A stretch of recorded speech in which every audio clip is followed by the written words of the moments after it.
নমস্কার বন্ধুরা, আমি মুকুন্দ।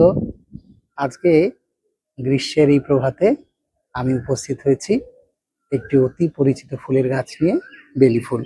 আজকে এই ফুলটা নিয়ে আসার কারণ আপনি পাশে সবাই দেখতে পাচ্ছেন, একটা সুন্দর বেলি ফুল আমি আগের বছর পুঁতেছিলাম।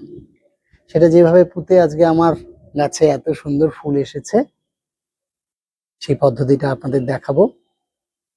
আসুন আমরা সবাই দেখি কিভাবে বেলি ফুলের এই গাছটা পুঁতলে সুন্দরভাবে 1 বছরের মধ্যে গাছে সুন্দর সুগন্ধি সাদা সাদা ফুল আসবে। অবশ্যই যেটা আমাদের মনে রাখতে হবে, গাছটা আমাদের পোঁতার সময় যে জিনিসগুলো ব্যবহার করতে হবে সেগুলো হচ্ছে ভার্মি কম্পোস্ট, নিমখোল এবং বালি এবং মাটি একটা নির্দিষ্ট ওজন অনুপাতে। কেন বালি ব্যবহার করব? একটা কারণেই বালি ব্যবহার করব, সেটা হচ্ছে বালি মাটির গোড়াটাকে একটু হালকা রাখবে, যাতে জলটা সুন্দরভাবে প্রবেশ করতে পারে। তা আমরা গাছটাকে সুন্দরভাবে বের করে নিলাম। বের করে নিয়ে এবার আমরা যেটা করব সেটা হচ্ছে পরিষ্কার মাটি নেব, মিহি মাটি নেব, যাতে গোড়ায় বেশি পরিমাণ জল না জমে। সবসময় মনে রাখতে হবে, আমরা যখন গ্রো ব্যাগ থেকে গাছগুলোকে বের করব, গাছের মূল যে গোড়াটা অর্থাৎ এই যে ভেতরে ঢুকে রয়েছে সেগুলো যেন চট করে নষ্ট না হয়ে যায়। খুব সাবধানে আমরা বের করে নেব। দু একটা গোড়া যদি ছিঁড়ে যায় কোনো অসুবিধা নেই, গাছটা কোনোভাবে নষ্ট হবে না।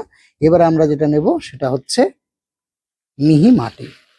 মাটিটা আমি আগে থেকে গুঁড়ো করে রেখে দিয়েছিলাম, তার মধ্যে থেকেও কিছু কিছু দেখুন দানা রয়েছে। দানাটা যতটা সম্ভব ভেঙে নিলাম। ভেঙে এবার মাটিটার সঙ্গে আমি যেটা সবসময় মেশাবো সেটা হচ্ছে উপযুক্ত পরিমাণে একটু বালি। বালি কেন মেশাচ্ছি?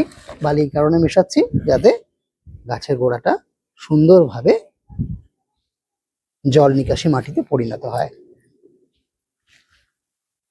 মোটামুটি 4 ভাগ যদি আমার বালি আর মাটির মোট মিশ্রণ হয়, 3 ভাগ মাটি 1 ভাগ বালি। আর তার মধ্যে অবশ্যই দিতে হবে কি কম্পোস্ট সার, ভার্মি কম্পোস্ট। ভার্মি কম্পোস্ট কি করবে? ভার্মি কম্পোস্ট গাছটার গোড়াটা সুন্দরভাবে গাছটাকে বসতে সাহায্য করবে। যত সুন্দরভাবে আমরা মেখে নেব তত সুন্দরভাবে প্রত্যেকটা জায়গায় সুন্দরভাবে এই সারগুলো ছড়িয়ে যাবে। ফলে গাছ সব জায়গা থেকেই সুন্দরভাবে এই সারের যে রস সেটা গ্রহণ করতে পারবে। অবশ্যই মনে রাখতে হবে মাটি কিন্তু মিহি করতেই হবে। এরপর নিয়ে নিচ্ছি নির্দিষ্ট পরিমাণ নিম এর দানা অর্থাৎ নিমখোল। নিমখোল কি করবে? নিমখোল যেটা করবে সেটা হচ্ছে উপযুক্ত পরিমাণে গাছটাকে যখন বিকশিত হচ্ছে, কোনো ইনসেকটিসাইড বা কোনো ক্ষতিকর পদার্থ গাছটাকে নষ্ট করতে পারবে না। মাখা হয়ে গেল মাটি। এবার আমরা একটা টব নেব। টবের মধ্যে আমরা একটা ছোট্ট জায়গায়, এই যে জায়গাটায় মাঝখানে ফুটো থাকে, আমরা নিয়ে নিলাম। টবের কিছুটা অংশ মাটি ভর্তি করলাম। এবার গাছটাকে আমরা বসিয়ে দেব।